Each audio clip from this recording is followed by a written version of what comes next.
Le musée des Beaux-Arts de Lyon consacre une rétrospective inédite à Henri Matisse, intitulée « Le laboratoire intérieur ». L'exposition se penche sur le processus créatif du peintre et propose un dialogue original entre ses dessins en noir et blanc, ses toiles aux couleurs éclatantes et sa sculpture. 250 œuvres qui montrent aussi quelles furent les influences de Matisse. Matisse dans tous ses états, par Sabrine Kasbaoui. Il fut le meilleur rival de Picasso, Henri Matisse. Sa palette de couleurs et la ligne de son trait l'ont propulsé à la tête des avant-gardes artistiques dès 1905, puis il n'a cessé de se renouveler. Le musée des Beaux-Arts de Lyon lui consacre une exposition exceptionnelle. Retour sur l'œuvre peinte, dessinée et sculptée de ce bourgeois né en 1869 et que rien ne prédestinait à devenir l'un des géants de l'art du XXe siècle.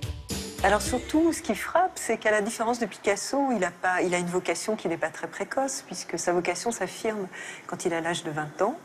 Il commence déjà par faire des études de droit, il devient clerc de notaire, et puis après, il décide vraiment de se former à l'école de dessin de Saint-Quentin, et puis après, il va rejoindre Paris, à l'école des arts décoratifs, puis il va rentrer dans l'atelier de Gustave Moreau à l'école nationale des Beaux-Arts. Et Gustave Moreau va vraiment inviter Matisse à aller au musée, mais aussi pas seulement au musée. Il va aussi l'encourager très vivement à aller peindre dans la rue. Ça va être une grande leçon pour Matisse.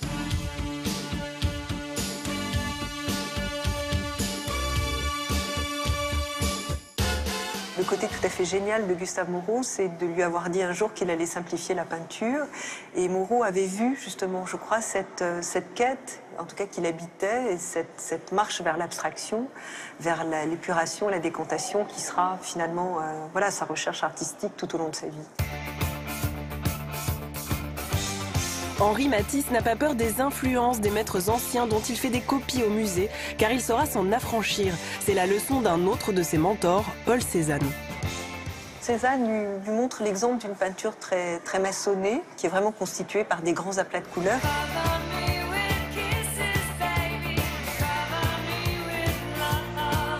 Or, la couleur, c'est justement tout l'art d'Henri Matisse. Il la laisse éclater après un séjour à Collioure en 1905 et son expérience du néo-impressionnisme aux côtés du peintre Paul Signac. Je crois qu'il est complètement fasciné justement par la lumière qu'il trouve donc à Collioure, et il va essayer de retranscrire au plus juste l'émotion qu'il ressent avec la découverte de la lumière. Et pour ce faire, il va peindre vraiment, la peinture est appliquée, la couleur est appliquée directement, elle est issue du tube, et ça va donner naissance à ces extraordinaires tableaux. Parmi eux, la femme au chapeau qui va faire scandale en 1905. Il est présenté donc au Salon d'automne, dans cette salle que les critiques ont baptisée la cage aux fauves. Et ce qui a beaucoup choqué en fait auprès des contemporains, c'est que c'est un portrait de grand format, un portrait d'apparat. Donc comme si Matisse cherchait à tourner en dérision en fait un genre très bourgeois de représentation. Et la violence de la couleur, elle ne s'applique pas seulement aux vêtements, à la coiffure, mais également au visage. Henri Matisse cherche de nouvelles solutions plastiques en utilisant tous les médiums. Peinture, mais aussi dessin et sculpture. Il s'inspire des maîtres anciens, mais aussi de la statuaire africaine ou de l'art islamique. Entre les années 20 et 30, Matisse explore alors le thème de l'odalisque.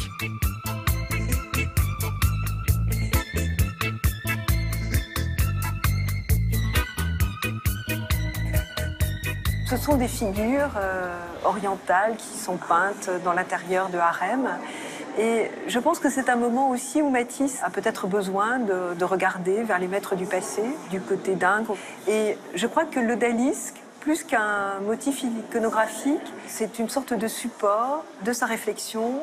Il cherche à intégrer à ce moment-là la figure dans un décor. Et c'est à travers ce thème-là qu'il va tenter d'y parvenir.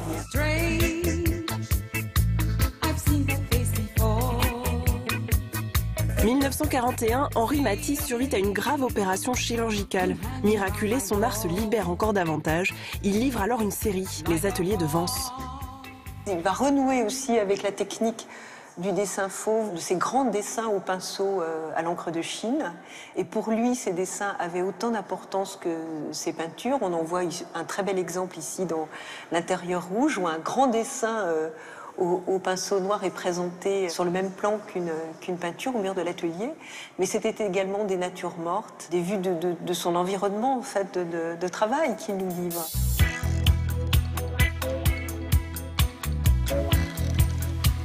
Après la mort de Matisse en 1954, Picasso se terre dans son atelier du sud de la France. Il porte alors le deuil de son plus grand concurrent.